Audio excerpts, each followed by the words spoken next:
It seems like views are harder than ever to get. Like, what's going on? And the biggest reason for that is not that Instagram hates us. There's just way more reels, way more people posting reels. Demand is pretty much equal year over year for the last 3 or 4 years. And so there's a few key things that, you and I can get into, which is really step 1 and step 2 for growing on Instagram. Step 1 is they have to know their niche. The second thing, what are people doing wrong right now? I mean, like, there's a lot of entrepreneurs like me trying to use Instagram to grow their business and get leads and make money. And it seems like views are harder than ever to get. Like, what's going on? Yeah, so views are definitely down, like you said. And the biggest reason for that is not that Instagram hates us or that the algorithms have changed, as people like to, make headlines about. It's really just a supply and demand issue where the supply is way up. There's just way more reels, way more people posting reels, way more content. But demand isn't up. Demand is pretty much equal year over year for the last 3 or 4 years. And so that just means that there's less views to go around. And so that's why people are seeing that their views are continuing to go down. And so there's a few key things that, you and I can get into that are issues that are really plaguing their content. But before we even get into the content, there's a foundation that we need to lay, which is really step 1 and step 2 for growing on Instagram.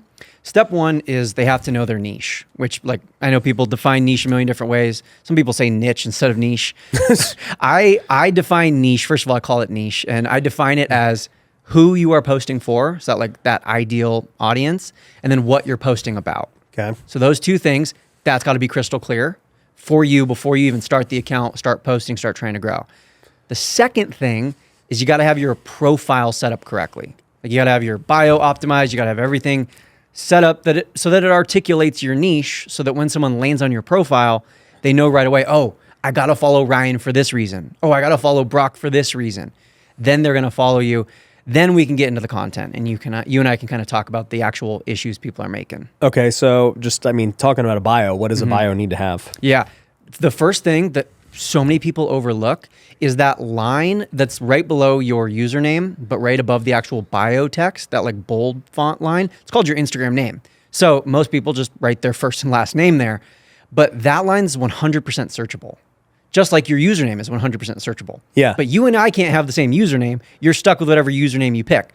You and I can have the same Instagram name. So multiple people can have the same Instagram name.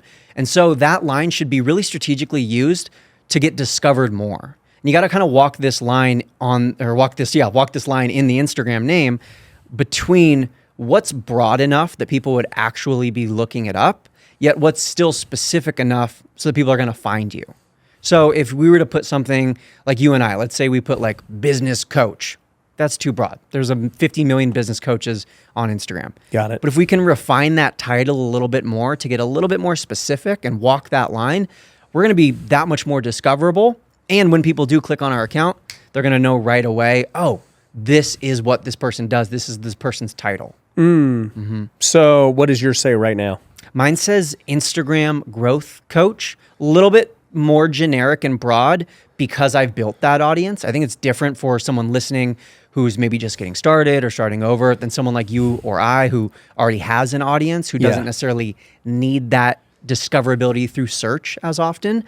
But I will say it's really important to spell check, because I one time tried to change it. For the longest time, I had IG growth coach, but people are searching the word Instagram way more than IG. Yeah. So I went to change it to Instagram, and I typed Instagame, and I pressed save. And then because I was verified, it locked it in for 60 days. Whoa. So I was an Instagame growth coach for 60 days. And Dang. I got a million messages from people who were, the typo police. It might have converted better. It might have. It definitely grabbed attention. I have a lot of typos in my content, and people always think I'm doing it for engagement, and I'm not. You just are that way. I'm just so quickly creating the next piece of content. I'm not worried about this one. But that first line, that searchable Instagram name, is something that a lot of people overlook. And then getting into the actual bio, some common mistakes is, number one, people do more than 4 lines. Yeah. Like, the bio only shows 4 lines.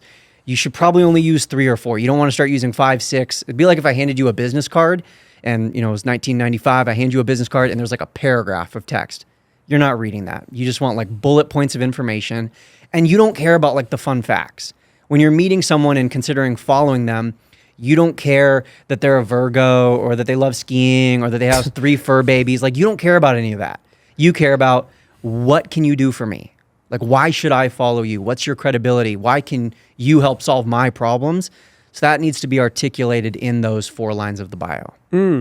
So like when I think about the name, you said your Instagram growth coach. I'm like, that seems pretty specific to me. Okay. Like Good. what would be like, I guess in your mind, more specific? Instagram growth coach for salons. So like really getting okay. specific there, like, Instagram stories marketing for photographers, like just getting a little bit more niche down. Instagram, they expanded that line. I think you can now put like 56 characters. Jeez. So there's some more Read space. a full sentence. Yeah, you could really get articulate about like, here's what I do and here's the group I do it for. Yeah, I've done a few talks on personal brand, and I'll randomly ask people in the audience. I'll be like, "Yo, what do you do?" And like, I'm in marketing. I'm like, okay, what does that mean? What does that mean? Yeah, I was watching Survivor yesterday, and someone said, "Oh, he's in marketing and he does sales." Yeah. Well, these are just general terms. Like, what do you actually do? Yeah, and they're like, "Oh, well, I do marketing for small businesses." And I'm like, "What does that mean?" Yeah. Still, what does that mean? Yeah. And they get into it, and it's like they don't really have a niche. And I'm like, "Bro, okay, I'm a real estate investor.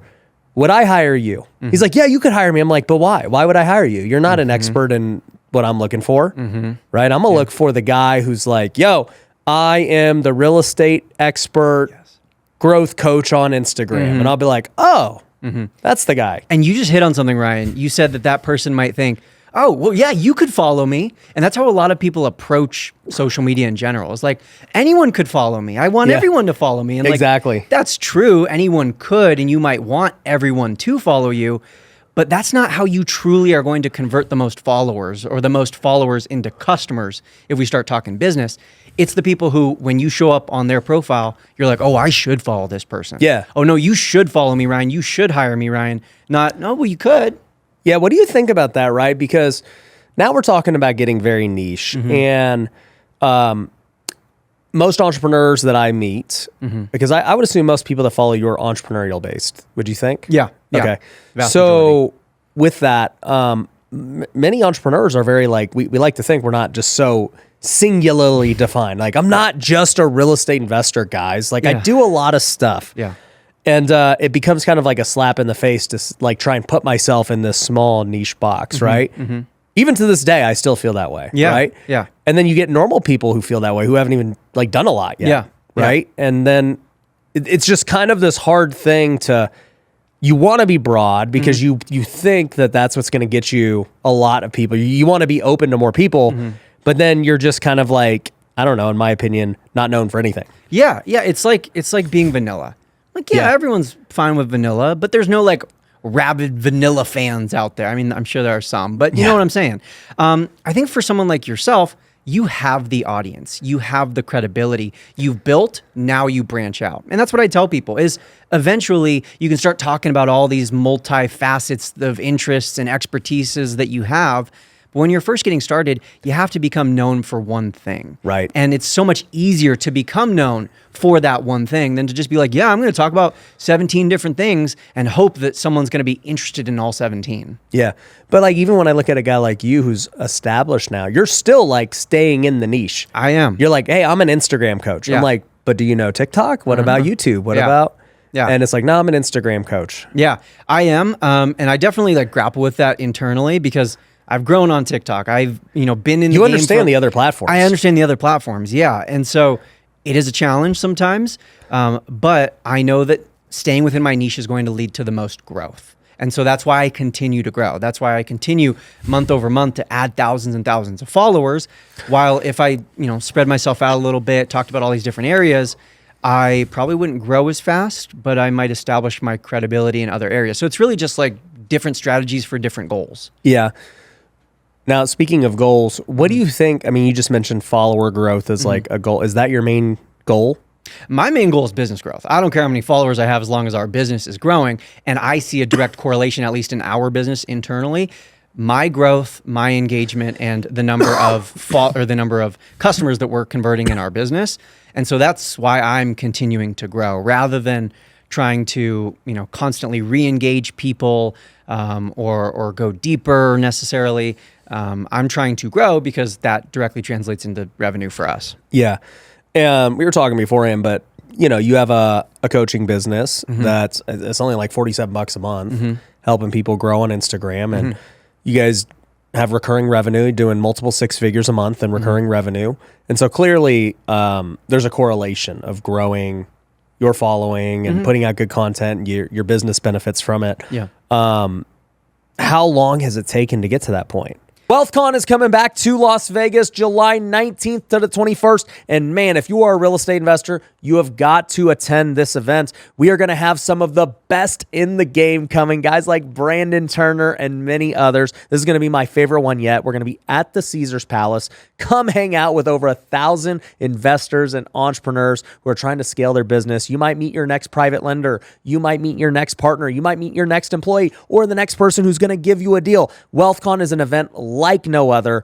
We have done it every single quarter now for the last 18 quarters straight because people keep coming back because they are getting results and they are having life change. Not only is it a great business event, but we also have a worship service. We have a pastor come. It is so cool. There's no event like it. So if you want to come, make sure you go to wealthcon.org and get your ticket today. Once again, that's wealthcon.org. It's taken a while. I would say I really took off in 2021. But I started Instagram coaching in like 2018, back when I was still like a college football player. I was doing so many calls where I was like, had my cleats on and like my football pads in the lower half, and my upper half was like a t-shirt that was clean that I just switched into to do 3 hours of coaching and then like eat a meal in between each call and then go to workouts. And so that was where I started my journey. And it was 5 or 6 years of that, of hustling, one-on-one calls, creating small courses here or there. And then it was in 2020 when Reels first came out that I was like, oh, I get it already, because I had experience from TikTok. So as soon as Reels came out on Instagram, I was like, oh, I get it. I know what's going to work. I know what content is going to be effective with Reels. And then in, I think it was April of 2021, I was like, let's just see what will happen if I post 1 Reel a day for the next 30 days. Let's see. And I kind of challenged my audience, like, hey, if you want to do this with me, every day I'll post a reel. You're welcome to recreate it, make your own version of it. So I kind of got that community aspect. And at the end of the 30 days, I had hit over 100,000 followers. I was like, okay, this is working. I'm not stopping. And so now we're here. I mean, we're having this conversation 3 years later, and I still haven't missed a day, at least 1 reel every day. And I've continued to just add a little bit more, challenge myself just a little bit more, throw a little bit of additional sauce on top, with some extra posts every day. And the growth has remained pretty consistent since then. So are you thinking the day of to film this piece of content, or do you do batch filming? How do you do this? In April of 2021, it was every single day. But this is my full-time job. I have a team. And also back then, the job was much simpler. We didn't have as big of a team. We didn't have as many members. I didn't have as many followers. So sure, I could fly by the seat of my pants and create content every day. Now, if I were to do that, I'd miss 3 days a week. Like I'd miss all the time with inconsistency. Because while there's definitely something to be said about letting inspiration flow, and like from our conversation today, I'll have some ideas of like, oh, I can make a post about that. And if I'm feeling inspired and I still have a voice left, I might create them at the airport later today and like post it that day. But more times than not, I'm just collecting ideas in my notes app, screenshotting, collecting my camera roll. So then I have days like yesterday where I'm like, hey, I'm going to film.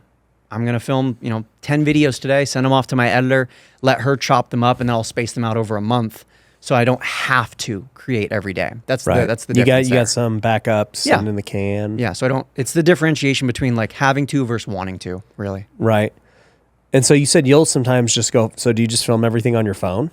I now film a lot of content on like my professional camera, but that's a change that I made in the last year. And I recently did a study and found that content that was filmed either on my professional camera or that was professionally edited with, the classic style, big microphone, I got some big, fancy captions on the video, those do a lot worse on TikTok, on Instagram, YouTube Shorts, all of those. They get less views, less engagement. They get pretty much less in every single statistical category than the ones I'm just creating on my phone, or I'm creating with like a cheap $10 mic I got off Amazon 7 years ago. And I think that kind of speaks to people's craving for authenticity and realness and being like in the moment.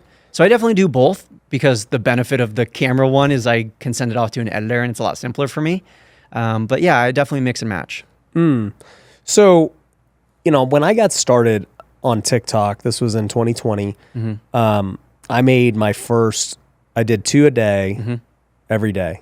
Just on my, like I woke up 30 minutes early and filmed 2, edited them myself, posted them that day. Yeah. So I filmed like 700 plus. Yeah. And so when Reels came out, I was already in the habit and I just, posted them and it was all good.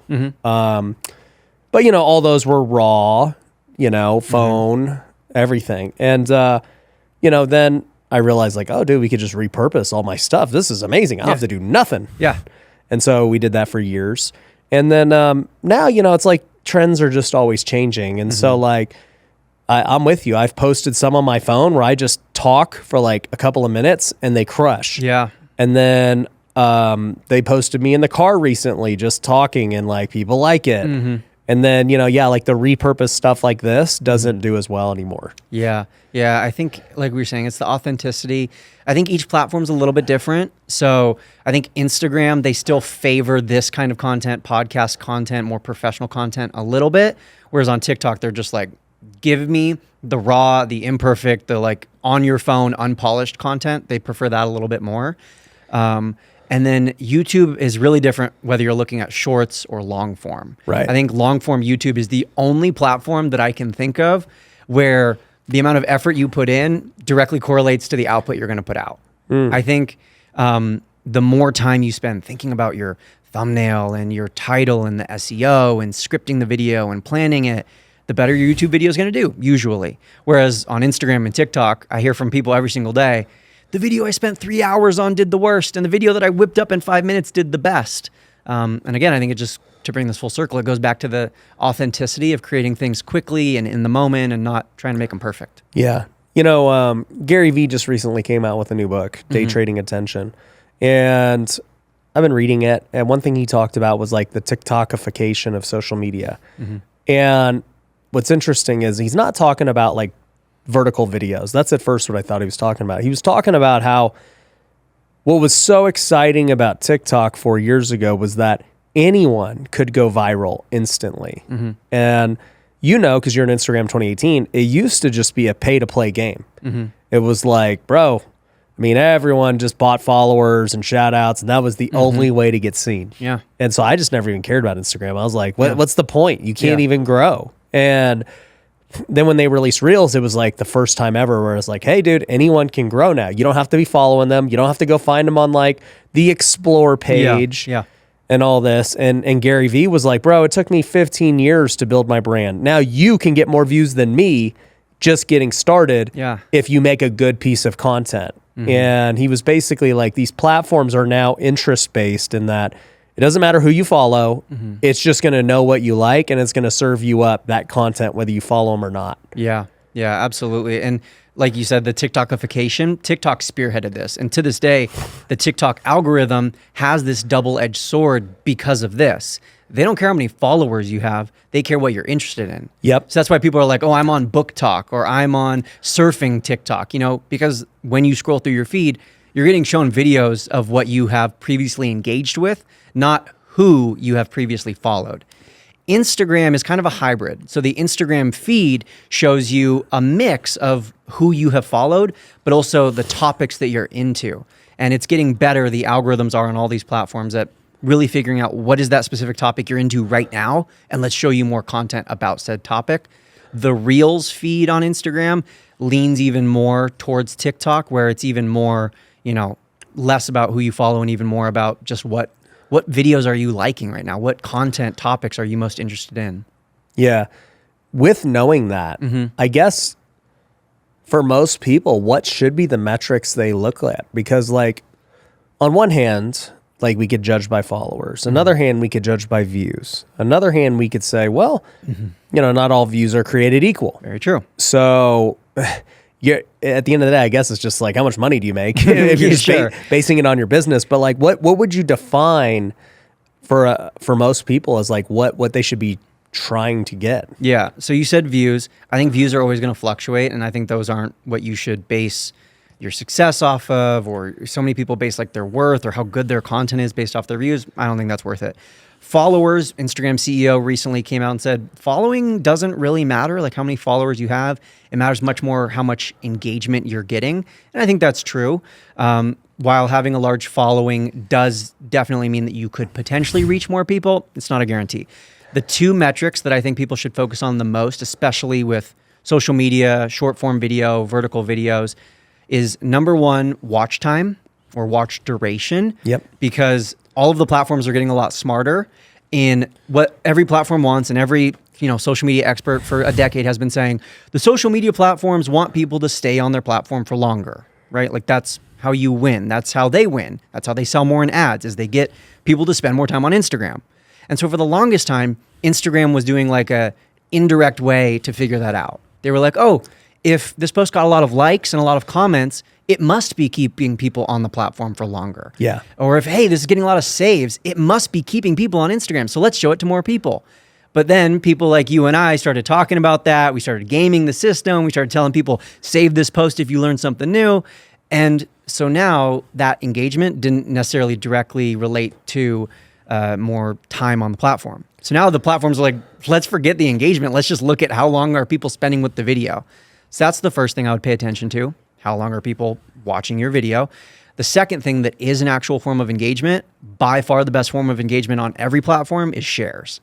Yeah. Shares, they bring people to the platform. They directly relate to or create more eyeballs. On average on Instagram, one share equals about 400 additional views. And so I have been recently, over the last 6 months especially, refining my content to not just be, is this valuable? Is this a good video? Is this educational? But just straight up asking myself the question, is this worthy of being shared? Yeah. Is this something that when someone sees it, they're going to instinctually, before I even tell them to, share it to a friend, send it to their stories, whatever. And creating content with that intention is how you can still get views despite whatever the algorithms are doing. Yeah. You know what's funny is I've just learned this now. I just need to watch what my wife does because she told me to get on YouTube back when we first got married 10 years ago. She's like, we should start a YouTube channel for flipping houses. And I'm like, who watches YouTube? Like, what am I going to make videos on YouTube for? And, she, I would always make fun of her over the years because I'm like, what are you watching? And she's like, this family, they're so cool. Like, they got this YouTube family channel. I'm like, what? People do that? Yeah. And then, 2020 came around and I was like, I get it. And now today I watch YouTube and I never, even the last bunch of years, I didn't watch YouTube. Like I now do at the gym because I have my own gym now. So it's like, all right, I got an hour. What am I going to do? Yeah. Like I have a TV right here. Nobody's around. Like, do I want to watch Netflix or do I want to stay up to speed on whatever's happening? Right. But long story short, when you mentioned shares, it just made me think of it because I've never thought about shares. I just put out content and my wife shares with me reels every day. Yes, mine too. Okay. Does she make you sit down on the couch and like, hey, we're going to watch these? No, they're in my DMs. So if I was to just look at my DMs with my wife right now, they're all, we don't have a conversation. There's just reels. Yeah. and they're funny, actually. I'm like, oh, I'm glad she actually shared that with me. Yeah. First, she sent me a reel about getting some. Okay. She sent me a reel about golf because now she's a golfer. Nice. She sent me a reel about not listening. They're all just inside jokes. Yeah, my wife's the same way. And she's like, end of the day, she's like, did you watch the reels I sent you? And I'm like, probably not. I've been working.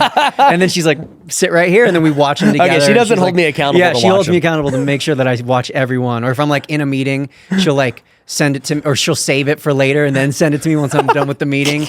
But yeah, that's all day. And so to your point, that's how normal people Yeah, I need to ask my wife interact. because she's more normal than me. Mine too. Yeah. And so I just need to watch her tendencies. Like, hey, what are you interested in right now? And that'll keep me ahead of the curve. I love when I'm just in a public place, whatever, on an airplane or walking through the mall, looking at what people are doing on their phones. What app are they actually on? Because sure, I could read studies and look at statistics. But so you're just going to be like a peeping around. Tom everywhere. 100%. You're What are you doing on your phone? Oh, you're on Tinder. Oh, you're on Instagram. Just, checking out. It's market research. And what have you found? It's a lot more Instagram than I would have assumed. Because I feel like people our age are Instagram heavy. They are Instagram heavy. And that's, I think, what skews it is I have a younger sister, and like I am, kind of on that border age. How old are you? I'm 27. Oh, okay. So Actually, we're not the same. I'm 35. Okay. So, but like what I'm saying is, if I was 5 years older, I'm 32, you're 35. We're like this. We're almost the same age. So I can see that, the 25 plus skews more Instagram, especially the 35 plus skews more Instagram. 100%. While 25 and younger skews more TikTok. And like, yeah, you can look at that and look at it in the numbers. But what I hear every day is like, oh no, Instagram's dying. TikTok is taking over. Instagram's dead. When I'm walking around, everyone's on Instagram, or this one shocks me every time I see it, YouTube Shorts. Because I've never watched YouTube Shorts in my life. Me neither. But especially internationally, YouTube Shorts is big. And I think it's just because YouTube is the biggest platform and Shorts is just the mobile version of that platform. Yeah. That's interesting because, I think like if you're walking around people in public, they're not going to watch long form content. Sure. Like short form is all you would watch if you're just chilling. Yeah. Right. So I'm just curious when people do watch long form. It's probably in the car. It's probably at home. Yeah. I think it's car, home, workouts. A lot of people use it, while they're cooking or doing chores or, those kind of things. I mean, YouTube is watched more than Netflix in the average American household. And so it's powerful, right? Yeah. And to your point, I also just started really getting into watching long form YouTube videos over the last 4 or 5 years. But it's been that way and it's dominant. Yeah. It's crazy too when I think about this content world because, I have Netflix, I have YouTube, I have pretty much everything. Mm-hmm. And, you watch Netflix and it's like, it's all just old movies and things you may have seen before. And like they'll come up with new content and they're doing it like at a crazy rate now. They are. Right. But even then, it's still not YouTube. No. Because like literally the creators come up with content every day. Yeah. And you're like, oh, they got a new hour thing. You know how long it takes Netflix to produce an hour thing? Yeah. A year. Yeah. Right. And so I'm like, man, where does this go? Because we treat them the same. Mm-hmm. It's like that hour documentary that took Netflix a year and millions to produce in our minds is equal to the hour podcast we're doing right now. Yeah. And that's one of the beauties of the day and age we live in is like you and I right here today have the ability to create content that not only can be seen by as many people as a Netflix documentary, but we can make pretty equal level quality. Like I understand there's going to be minor differences, but to the average consumer and viewer, it's not that big of a difference to actually matter. They don't care. They don't care. Like they're like, would I watch this or this? Like I remember when I was in a video production class in high school and my teacher was like, there's this new thing coming out called 4K. And he was talking to us about how crazy it was.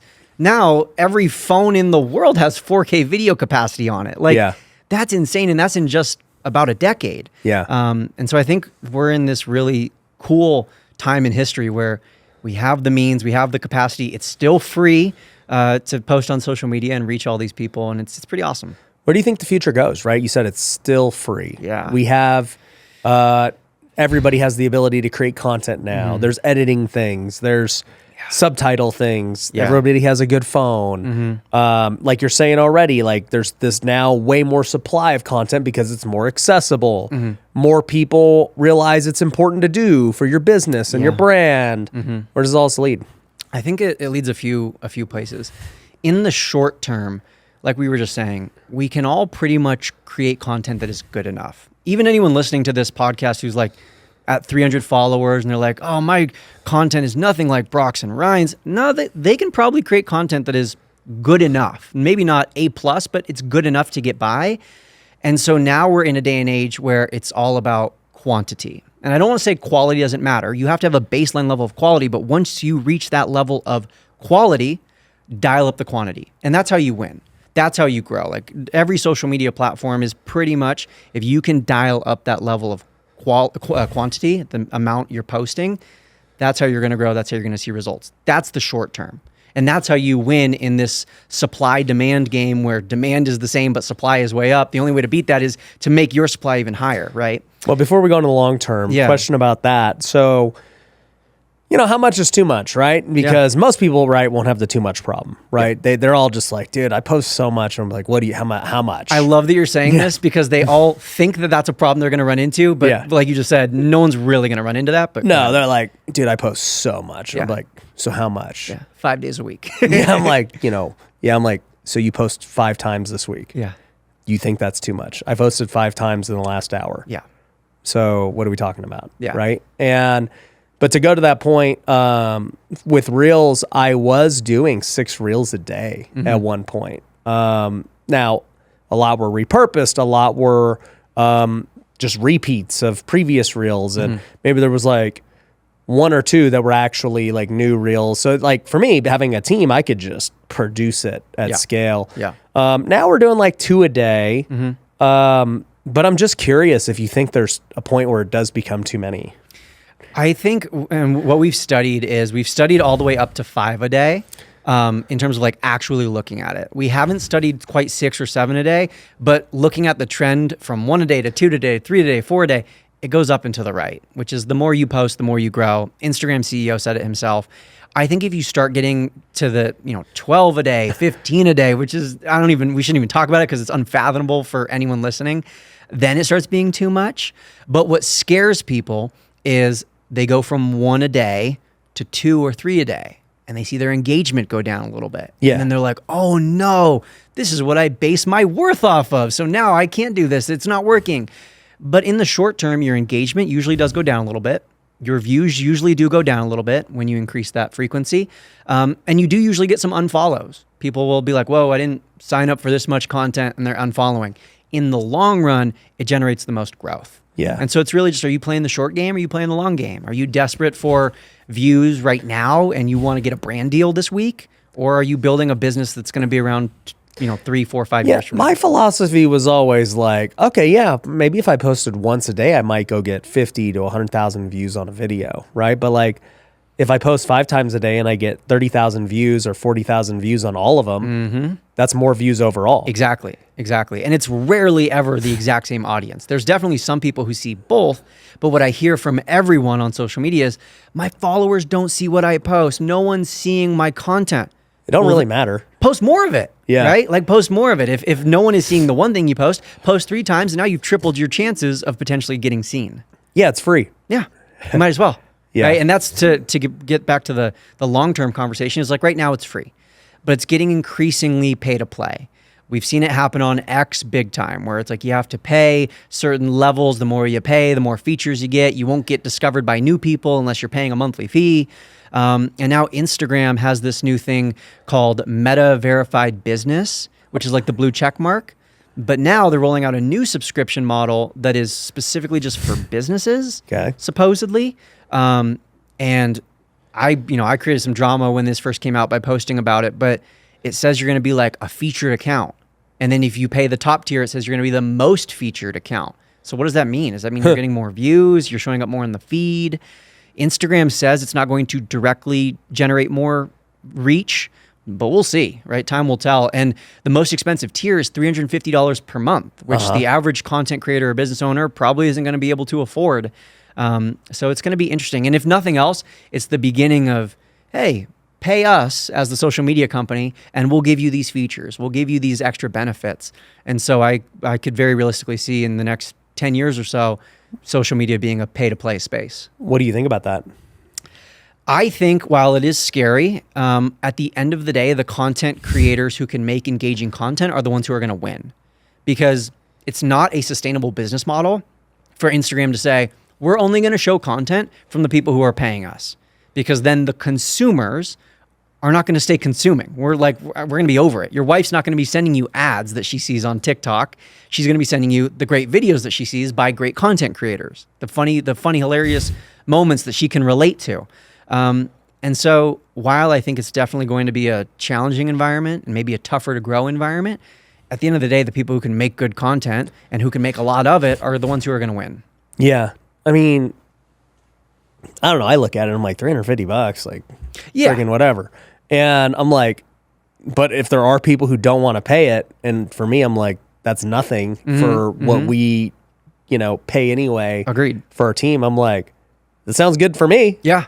Like, yeah, I'm like, I see both sides, because on one hand, I want to help the small creator, but I also see like, Am I going to sign up? Heck yes. Yeah. Like if I can get And if less people are willing to do that, good for me. If I can get one more customer each month because of that, it pays for itself type of thing. Yeah. But I think, there's people who are going to opt out. There's people who are just getting started and who are new to this world. And so I hope that's a word of encouragement to them is like, hey, if you can make good content, you're going to be all right. I just don't really see how it differentiates from paid ads. I mean, paid ads are very the same. true. Yeah. And that's what a lot of people have brought up is, I guess there's like, minute differences in the exactly what you're paying for, but that's really what it boils down to. Yeah. I mean, we spend 6 figures a month on paid ads. Yeah. So like, for me, it's like, well, yeah, it's been pay to play. What are we talking about here? Like the organic stuff was always like the cherries. Yeah. And, but if you really ever want to scale, like at some point you're going to pay. Yeah. 100%. Organic only goes so far. Yeah. So that's interesting. What, like for you, do you think that Instagram is the best platform for businesses? What's your thoughts? Real estate investors, are you tired of getting low quality leads and talking with sellers who've been hit up by everyone else? Well, what if you could get inbound leads of motivated sellers on autopilot without any effort? Well, that's exactly what we do at Lead Kitchen. Over the years, I've spent millions of dollars on direct-to-seller marketing. I've done PPC, I've done TV commercials, I've done cold calling, text messaging, direct mail. I've done the pay-per-lead services. And look, all of them can work. A lot of them don't. At the end of the day, I have found a new method that is getting me better results than I've ever seen in my career. I'm getting lower cost per leads than ever before, and it's not just in Las Vegas, it's across the country. And so if you want to take advantage of this new innovative marketing strategy that takes no effort on your end, I want you to go to leadkitchen.com and book a call with my team today. Imagine having my team running your marketing with the same leads that I'm getting in my business. That's what you can have. So just go to leadkitchen.com today and book a call. Statistically, I do. And there's been a few studies done. One was done by Carrot Financial where they analyzed how much people make off of each sale, basically, or each follower, I should say, like their average revenue divided by their total number of followers. And they found that Instagram was the highest. And I think there's one key reason for that. It's not Reels. It's not, Mark Zuckerberg. The reason for that is the direct messages. And the DMs. The DMs, dude. That's where it changes. Yeah. Like there is no platform that does the DMs like Instagram. Why are TikTok's DMs so bad? I don't know. Because that's what they're missing. Like if they fix that, it's a game changer. If you can start using DM automation like ManyChat, which we all use on Instagram now, if you could use that on TikTok, flipping game changer. But that's the differentiator. No one DMs on YouTube. No one DMs on TikTok. On Instagram, we're all DMing each other, and DMs create relationships and trust and bond. I mean, I'm pretty sure we're sitting here today because we DM'd each other. So that's where sales come from. That's where business comes from, is those one-on-one connections. And so I think that's my biggest argument for Instagram. Yeah, no, and I love Instagram for that model. And I'll tell you, like the benefits of building a brand are so far beyond just your business. Like the fact that I can DM you and other people and be like, hey, we should connect. And then you respond because I have a brand. Yeah. Dude, it's brought me so many relationships and benefits and knowledge. And so I'm just super grateful that, and it's always Instagram. It's never anything else. Yeah. Yeah. So I love Instagram for that reason. But, you brought up another thing about authenticity and like people liking the rawness and everything else. So a lot of people have different thoughts. I have my own thoughts, and I want to hear yours about just how do you be authentic? Like should you be sharing all these other parts of your life? Should you be sharing your kids and your wife and your dog and, or do you keep it all business? What do you do? Yeah, I think, we can talk specifically about Instagram. The feed, 100% niche related if your goal is to grow. If your goal is to go deep and build these really strong, intimate connections where people really know you and all of you, then you can post about all those other things. But if your goal is to grow on Instagram, then your feed should be niche related.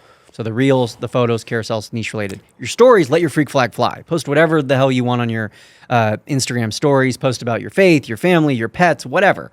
Because to kind of get into that mindset of the average user, they follow you because of a reason. They follow you because you can solve their problem, you create content that they enjoy, you have solutions, whatever. That's why they follow you in the first place. But now they want to learn what makes you different, Ryan. Why should I connect with you? Why should I join this high ticket program? Why should I join this membership? Why should I do this? And they start watching your stories. They learn more about your faith. They learn more about your family. They learn more about your background and how you played baseball and all these different things. And they're like, oh, I really get this guy. Like, he's for me. You know, I Yeah. have that relationship. And they get that from just learning about you on your stories before they've Right. even DM'd you. Right. And then maybe they get in your DMs, they already have this connection. It's kind of like they've browsed your dating profile and they've watched, they've read some of your answers, whatever, by watching your stories. Yeah. And then the first date is going into the DMs. So that's kind of how I think about differentiating those things on Instagram. Yeah, because I think there was this thing for a long time about like never sharing family or politics or faith Yeah. or any of that stuff, right? And I was like, dude, okay, if you're a realtor, all right, and all you show is your just listed things, I want to smack you upside the head. 100%. Like, I want to know what makes you a unique realtor. Yeah. You know what? Like, people like to work with people who have commonality. Yeah. Right. So I want to see like, hey, where do we connect beyond that? I just need a realtor. Yeah. You got kids too? Okay. Like, you understand what that's like. Oh, you like baseball? Oh, that's cool. Yeah. And so it's just figuring out a way to showcase the other things about you, but always still being known for whatever the thing is. Exactly. And then so when it comes to like, what do you do share and what do you not share? It's a case by case basis. So like me on my stories, I'll share a little bit about, my faith or my family or my pets, but it's just a little bit here or there because I'm still in this phase where I am growing. And that's my goal, is to continue to grow and just dabble in those other things versus if I was like, I'm done growing. The business is at a level where we don't need any new customers coming in. And I want to go deep. I want to build these really strong relationships. Maybe I have, a personal memoir book coming out. And so I want people to, know me as a person more. But it's also individual basis. And I think something people also struggle with is like, what is oversharing, or where do I cross that line? First and foremost, it's going to be different for every person. But one great quote that I heard was, talk about your scars and not your wounds. And I think that that's a good way to think about things. Is I'm talking about what has happened to me, what I've learned from it, my stories and my experiences, but I'm not necessarily like, hey, my wife and I just got in a fight. We're sleeping in separate beds tonight. Instead, it's like, hey, here's what happened a week ago, or here's what happened yesterday. Here's how I overcame it. Here's how we overcame it, because then there's something to actually take away from it. Yeah. Yeah.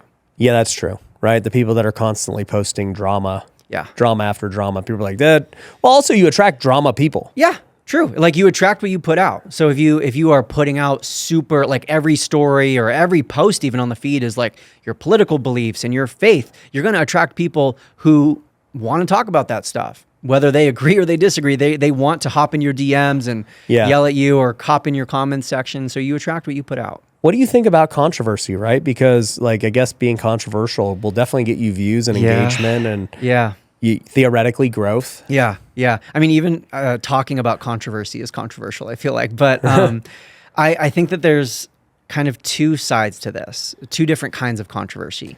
I think if you post about things that are controversial, yet core to who you are and or core to your niche, your topic, your industry, that's good to do, in my opinion. So like, if I post about there's this new change on Instagram and I'm not a fan of it, it's controversial. Or there's this strategy that everyone says you should do. I'm like, that's a waste of time. Don't do that. That's dead. That's controversial. It's related to my industry. Going back to what we talked about as share-worthy, highly share-worthy. Yeah. Because someone's like, oh, he finally said it. Yeah. He said what I've been thinking. Yes, thank you. He stood up for what I believe in too. I'm too scared to say it myself, but he said it, so I'm going to share it. Yeah. It's kind of I told you. Yeah, it's kind of like, hey, guys, I didn't say this, but he said it. Look at it. One of those situations. What do you think? Yeah, exactly. Exactly. So some of my most shared posts are things that kind of walk that line where they're unpopular opinions or they're controversial. I think where you get, in my opinion, into that, iffy zone where I wouldn't recommend it is when you're talking about controversial things that have nothing to do with your niche or industry or why people followed you in the first place. Again, if it's like core to who you are and it's like denying your true self by not talking about it, go for it. Like, knock your socks off. But if you're like, hey, I'm just going to talk about this thing because it's all over the news headlines. Yeah, I want to comment on it. And I want to get some clickbait and some viral content. Yeah. That's a no-go in my opinion. Yeah. Yeah, and I would even say like, you got to really, like you said, if you're going to talk about these things, because, a lot of people are super political, right? And in all honesty, it's probably not going to help your business too much from what I've seen. Yeah. Like just being, unless you are in the political media business, Yeah, right? I agree. But if you want to share and it's just, then whatever, right? For me, I share a lot of faith-based things. That some are controversial. Like, they don't seem that controversial to me, but I'm just like, guys, this thing that we're doing on Easter, we're trying to make it a transgender day. And I'm like, what are we doing? And I'll share it. And, guess what? Freaking people don't like it. But to me, I'm just like, this is so dumb that we're even thinking that, whatever, right? So anyways, I'll still talk about it, just like on this podcast. I just don't care. Yeah. And it's something you feel strongly about, something you really believe in. So you're going to talk about it, and it's going to, sure, some people are going to disagree. They might comment that they disagree, which is great for your engagement. But if anything, they're going to unfollow you, which is like, okay, I don't want someone like that in my circle to begin with. And by the way, they ain't buying anyway. Yes, they weren't going to buy. If someone's on the fence about unfollowing you, or if someone is going to be offended by someone else on the internet having a different opinion than them, to the fact that they're like, I'm unfollowing, I can't believe one of the 8 billion people on the planet doesn't have the exact same beliefs as me. Yeah. That person wasn't about to buy from you anyways. They're not like abandoning cart and unfollowing at the same time. I was about to spend $100,000, man. But you know what? Never mind. That's not how it works. No. So yeah, I would just say, I agree with you. Like, if you really believe it, you really want your message, then so be it. But even like when I post things like that, I can tell you it doesn't do anything for my business. Like, there is nothing that I don't think it helps or hurts. Maybe probably actually hurts at the end of the day if I had to really think about it, but I just don't care. Yeah, I hear you. And I actually, to your point, you said this too. You were like, at some point you'll decide that business and all that's good enough, and you're like, you'll start talking about whatever else you feel like start talking about. And I think I felt that way about a year and a half ago, where I was like, and not even that I think my business is good enough. Like, I always want to grow. Yeah. It's not that I don't want to grow. Yeah. It's just that, I don't know. I feel like talking about other things is just something that's more important to me. I would agree with you. It does sacrifice business growth. Sure. And I also think there's something to be said about what kind of brand do you want to build? Whereas, I'll take myself for example. I really only post about Instagram growth. I don't really talk about, at least in my feed, any of my other interests or passions or hobbies. And that's a conscious decision, not just for all the reasons we've talked about, but it's a conscious choice because I don't want to be the brand. I understand that I have a personal brand that has value, but I don't want to be doing this 20 years from now. Right. And so I don't want to build a brand around Brock the brand, and here's all the things that make me, and here's my family YouTube channel, because then my life becomes content. And while I definitely recognize that I can film any moment of my life and use it as content, that's different than I have to film every moment of my life because I'm a Kardashian and because my life is my way of making money. Yeah. So I'd love to build a business as a founder, and I am the person with this expertise, but I'm not tied to being a personal brand for the rest of my life. So what would you do? What would I do in terms of what? Assuming you make what you want to make, and you're like, all right, cool, I don't have to make content anymore. This is great. Yeah. Hang out, just go snowboarding. I think, and there are some people who just absolutely love hustling and working, and I love working my ass off. I haven't been able to walk for the last 2 days because I did the Murph on Memorial Day. Ooh. And I am so sore. And I had all my college football buddies. We timed each other as competition. Yep. I love working my ass off, but I also love being still. I also love finding that peace and that joy. And, I know you had my mom on the show. She shared this before. She was a workaholic for a large part of my childhood. Yeah. So I got to see what that was like. I got to see what that did to her. Yeah. And so I'm very aware of that. I'm very cautious of that. And so I want to build a big business. I want to help as many people as possible. I want to do all these cool things.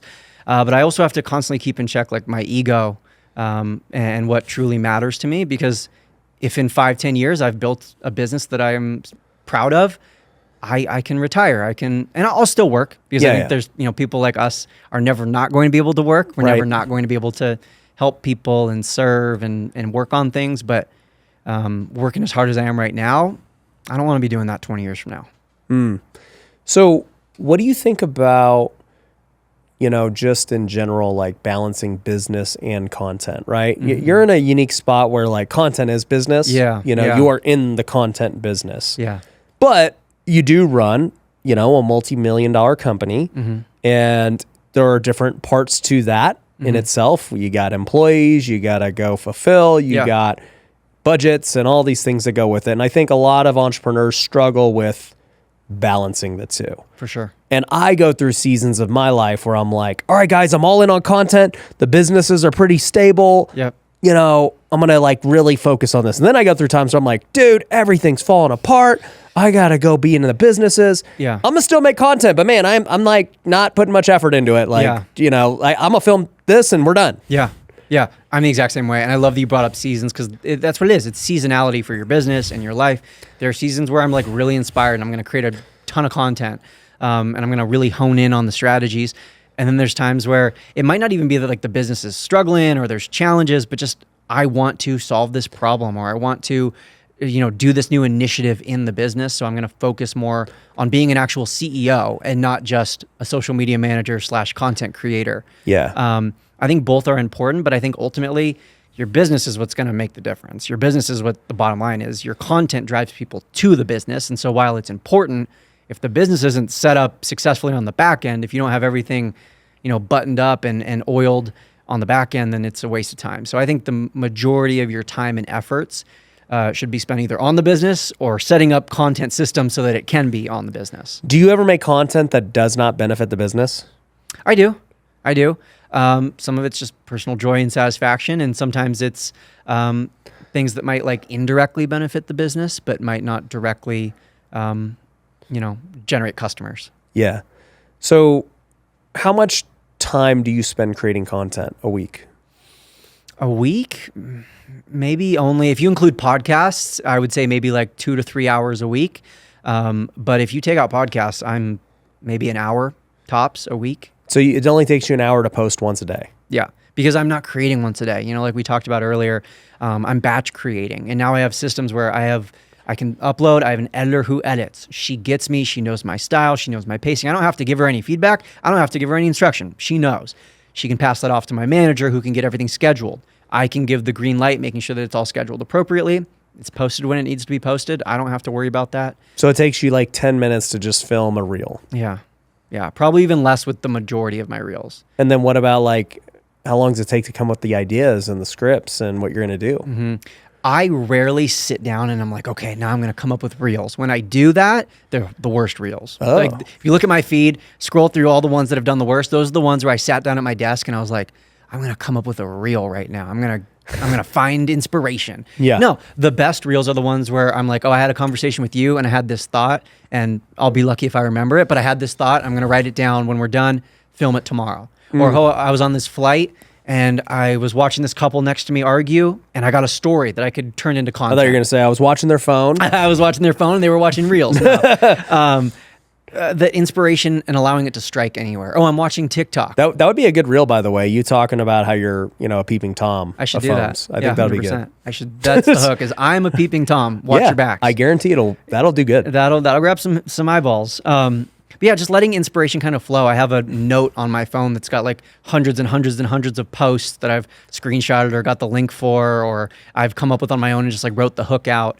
So I'm allowing that to happen kind of organically. How are you influenced by other people's content where, you know, you're trying to draw inspiration? You're like, oh, okay, that's actually good. Let me give my take on it. That's what I do. It's more like, hey, here's the topic they talked about. Yeah. So I'm going to talk about that topic. I might have different tips. And oftentimes I'll do that. I'll listen to their hook so that I know what they're about to talk about, but then I'll plug my ears, I'll scroll away because I don't want to be influenced by the 3 tips they gave. I want to give my own 3 tips or my own 7 tips, whatever it is. But the topics is definitely something I pay attention to. What do you think about like the reaction videos? Because those seem to be doing well for people. They are. I think, especially on Instagram, it's interesting because Instagram is like cracking down on content that is original versus reposted. Reaction content is original, which allows it to stay in this category where it can get more views and more reach. I think, you know, it doesn't necessarily establish your credibility. It doesn't necessarily show like your own expertise or knowledge most of the time with these reaction videos. But they're great for eyeballs. They're great for clicks. They're great for attention. They are kind of funny. There's Bo Burnham did a comedy sketch about reaction videos, and he did a reaction video to his reaction video to his reaction video. And we are approaching that stage of social media. But yeah, you know, I think that they're good for their unique use case. Yeah. What do you think about long form because, Instagram is not long form at all. Yeah. And, we see things like podcasting blowing up and all that. And like, where does it fit into everything? Yeah, I think that there's this big push from people who teach content to be like, do long form, post long form.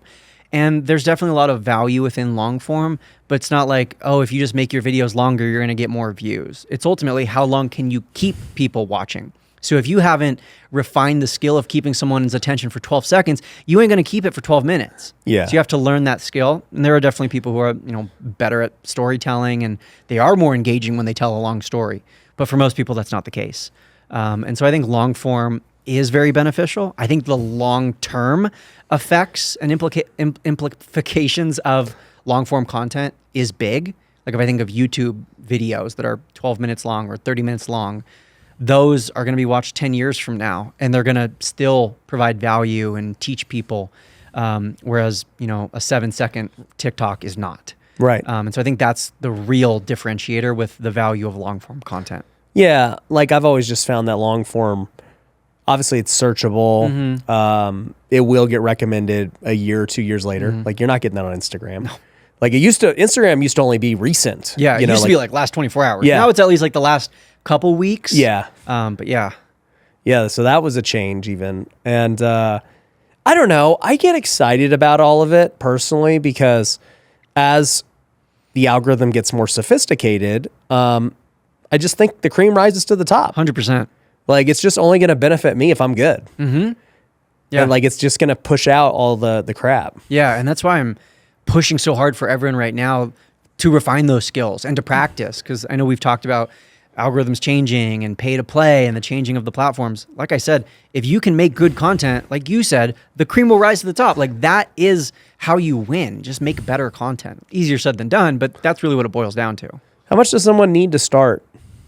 Wealth Builders, you might have recently heard that we launched Wealthy University, which has access to all of our courses. You get weekly calls with me and our team. You also get access to special trainings, many of which have been done by people who are on this podcast, as well as recordings of WealthCon and other workshops and events that we've done.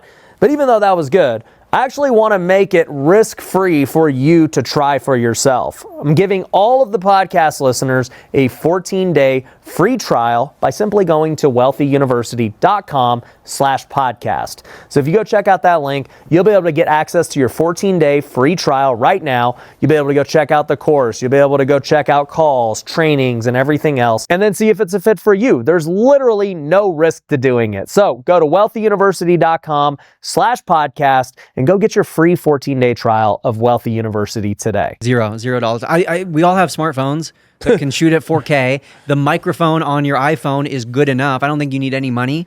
You need the time, which not everyone has as readily available, but you can make the time. That's the great thing. That's what I was going to ask, because you were like, I only spent an hour, but like clearly that's when you're skilled and you know what you're doing. And I have a team and I have systems. It used to be that I was spending an hour or 2 or 3 hours a day creating content. But even still, that's not a lot. Yeah, compared to a 9 to 5, for sure. Yeah. Yeah, like 2 hours a day. I think many people listening would be like, well, dude, if I could build my brand and it only takes 2 hours a day, I'm in. And the average person spends 36 minutes a day in the bathroom. There's a quarter of your time right there. If you need 2 hours a day, there's a quarter of your time. Yeah. Yeah. But I think they just, especially successful entrepreneurs, have this idea of time and money. Like, man, dude, like it's going to take me a long time to do this. It's going to cost me, I got to get editors and I got to get this. And I love comparing this to like any other area of life, but especially sports. And you'll understand this. If you want to be a professional athlete, like there's that 10,000 hour rule, it's the 100,000 hour rule. Like if you want to be an elite professional athlete, if you even just want to be a average bench warmer professional athlete, you are dedicating years, decades of hours and hours and hours every single day. If you even wanted to just be like, the best piano player in your town, it's going to take years and years and years of practicing every single day. Social media, it's like, if you spend an hour or two a day, in 2 or 3 years, you'll be good to go. Like you'll be great within a couple years. But most people give it a week or like 3 months. Yeah. And they're like, Ryan, it's not working. It's like, yeah, you gave it 90 days.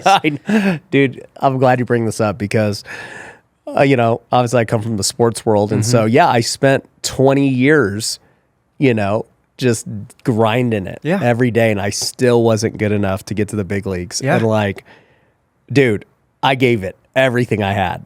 Time, money, resources, coaching, training, sleeping, everything optimized. I didn't cheat. Like I just did it to the fullest of my natural ability. And it was just like not good enough. And yeah, I look at my rise on social media and I'm like, yeah, like I put in work. Don't get me wrong. Yeah. Like I filmed 30 minutes every day on TikTok for a year. Yeah. And I blew up. And I'm like, that's actually not even hard.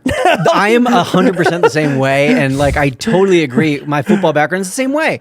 Like getting home from a 3-hour workout and filming a 10-minute video is nothing. Because the 3-hour workout was what killed you. You're like, if I can do that, I can do anything, right? I can do a 15-minute and that recording was always my mindset. I'm like, wait, so it's free to post. Yeah, I'll freaking wake up 30 minutes earlier and give it a shot. I'll do this. I'll make 2 a day and see what happens. And I did. Right. And then, I'm like, well, dude, 2 a day is good. What happens if I did 4 a day? Like the results are pretty good at 2 a day. Yeah.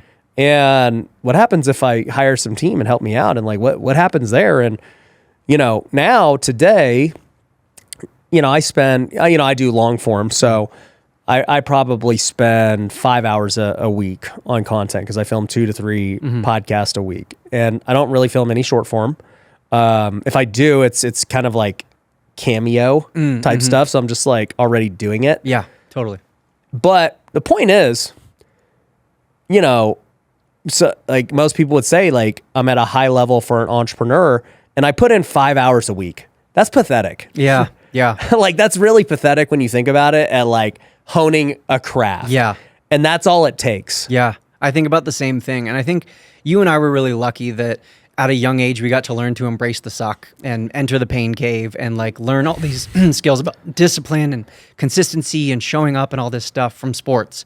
But even if someone doesn't have a sports background, they can still learn these same things. And to your point, it's not like it's going to take you 40 hours a week. It's going to take you 5 to 10 hours a week of intentional work. But that effort is going to pay off. And it's not going to pay off in 20 years. It's going to pay off in probably 5 or less. Yeah, and half the things that you're already doing, right? Because I'm like, okay, yeah, sure, I spend 5 hours like actually doing the thing. But, I do spend time watching other content, like, and that's, I guess, education in a way. I'm like watching what's going on and how people are doing, how they're thinking. I'll review, I'll talk with our team and stuff like that. So I spend more time like when you factor in other things, but the actual doing it itself is not that much. Yeah, I agree. But people think it's like this crazy thing. Yeah. Yeah. There's this weird misconception with social media that it's instant, it's overnight. And it's because some people do. Some people do go viral their first week. Some people do blow up overnight. But for most people, it's just like anything else. You put in the time and the work, and day after day, you have success. So what do you think, I guess, are the undervalued platforms right now? Yeah. I think first and foremost, a lot of people are still not taking just the normal platforms to their fullest potential. Instagram, TikTok, and YouTube. I do think YouTube Shorts is still like the Wild West where you can go viral super easily. You can have videos pop off. The challenge there is then connecting that into an actual subscriber, into someone who's actually going to watch your long form content. It's a lot easier said than done. And I think Threads is really interesting. I've been experimenting with Threads a lot more recently. With just all the headaches that have been presented by X. I think Threads has some staying power, which I wasn't sure if it would at first, but it's continuing to pick up users and engagement. Yeah, I haven't been on Threads in a while. I posted a graph the other day where it was like my interest the day that Threads launched, and then it dropped, and then I was like me for the next 6 months, and then me now that I'm back on Threads, and it got really good engagement, and everyone who responded was like, yeah, I felt the same way, which that seems to be kind of the ebb and flow as people got on it and they were like, I lost interest. But now people are coming back. I believe they've rolled out the web API so you can use it on your desktop rather than just on your phone. I believe now scheduling apps are allowing you to schedule content for Threads, which is going to be a game changer. And so I think Threads has staying power. And I think, especially for people who struggle with video, Threads can be a great place to just start putting ideas out and seeing what sticks. Yeah, what about the people who struggle with video? Because we live in this video-based world now. You don't have to, be good at video. You don't have to love video, but it's going to be tougher without video. If you're just an audio only podcaster or a text only blog writer, copywriter, you post on X or Threads or whatever, you can grow, you can have success, but it's going to be easier on video. I think that there is a unique place now where, there's like faceless content, where you're more just doing like the voiceover and then there's just a bunch of B-roll. I think that that's a great stepping stone to kind of learn, pacing and how do you speak on camera, what's your charisma like, but ultimately video is king. I'm just thinking because I hear, I like watching Gary Vee, even though, there's things he does that I don't agree with, but I like listening to his pie in the sky stuff of where he thinks things are going. Yeah. And, one thing he was talking about was this made me think of it. You're talking about faceless videos, and he was there's going to be AI creators that, people are going to create and make, and you're going to own them. It's going to be like IP, and they're going to make the content. I was like, dude, that would be sick. Yeah. People be scared of it. And they are. Yeah. But I'm that would be amazing. What if I didn't have to do all this? And we're close. Yeah. We're close. I posted a video the other day that had my voice and my videos and my B-roll, and it used a script that I wrote for it. Of course, it could have come up with its own, but I gave it my own words to say. And it was close. It was very close. I also did another video recently where I translated, and it wasn't just like a dub translation. It made my lips look like they were speaking Spanish, and it used my voice to speak in Spanish in the video. We're close. So it's still not perfect. When my wife listens to it, she's like, I can tell that's not you, but we're close. Yeah. It's scary. So yeah, what do you think about that? What's your plans with these new AI tools and different things? I think the best quote I've ever heard about AI is that it won't replace you, but someone using AI will replace you. And I think that's true. And I think the content creators who can use these tools to make really good content, who can make that level of quality that we've been talking about, it's going to just help them beef up the quantity. So now they're putting out, as many videos as you and I without having a team. They're just doing it all with AI. And so I think it's just going to be even more supply into the pot. That's interesting because it's true, right? Tech takes out a lot of the manual labor that a lot of people used to do, right? So I think about this with our copywriter for the amount of ads and emails and web pages and things we do. It's just a couple of years ago, we would have needed 3 copywriters. Today we have 1, and she's just fine. Yeah. With ChatGPT. And then, you'll, like you said, we thought about doing Spanish channel and stuff, and it's so costly to go hire actors. And yeah, we looked down that exact same route. Yeah, and to do all this, and we did it for a couple of months, and I'm like, this just isn't worth it. Yeah. But then somebody did send me an AI tool, and they're like, bro, it's $100 a month. I was like, what? Yeah. We could be in Spanish at $100 a month? Yeah. And then you think about that with editors, and you think about it with a lot of things, and it seems to benefit the business owner overall. Yeah. Yeah, I agree. And we had the exact same meeting where it's we could spend this many thousands of dollars on actors who are going to dub our material into Spanish, or there's this AI tool. It's going to be $100. It's not going to be perfect, but it's going to be a good tenth enough. of the price. And it's good enough right now. ChatGPT became a thing in December of 2022. So a year and a half ago. I mean, we're a year and a half into this. I mean, think about 5 years from now, and it's already evolving at this pace. Think about 5 years from now, we're going to be able to type a sentence into our phone and have 10 reels created. It's crazy. It's scary, but yeah. Well, and they have that thing where it's making videos now and movies. I forgot what it's called, but I saw the demo of it. I was like, dude, this is crazy. That was pretty good movie. Yeah, and it trains on itself, so it gets better and better. I think it's scary, it's cool. There's I see both sides of it. Yeah, it's interesting not to go down the doomsday route, but I like thinking about the future because you talk about Hollywood, okay? Hollywood and traditional media was the only way to become famous for a century. Yeah. And so now, it's those were the only stars and everything else. You had to go through this process to become known and do all this crap. And then all of a sudden, social media comes along and it takes the power away from everything. And it's nah, dude, actually anyone can become famous with no resume. Yeah. No audition, no camera crew, nothing. Yeah. Just freaking, they can make it right now. And then all of a sudden these influencers are more famous than these celebrities. And the celebrities in Hollywood are playing catch up. And then like, I just look at like what COVID did to Hollywood. And I think about like, dude, I've been to the movies like much at all since then. And I see like how few movies come out now compared to before. And it's like, wow, Hollywood got wrecked by this revolution. And then you think about like what you're saying, where AI is the next frontier, where, and it might have been Gary Vee who said this. He's like, yeah, what the influencers did to Hollywood is what AI is going to do to the influencers. Yeah. I think that's true. And it creates a lot of questions and a lot of challenges. And I think there's a lot more unknowns than knowns right now. But ultimately, I think that the content creators and really the business owners, the entrepreneurs who can use AI are the ones who are going to continue to excel and continue to grow. Yeah.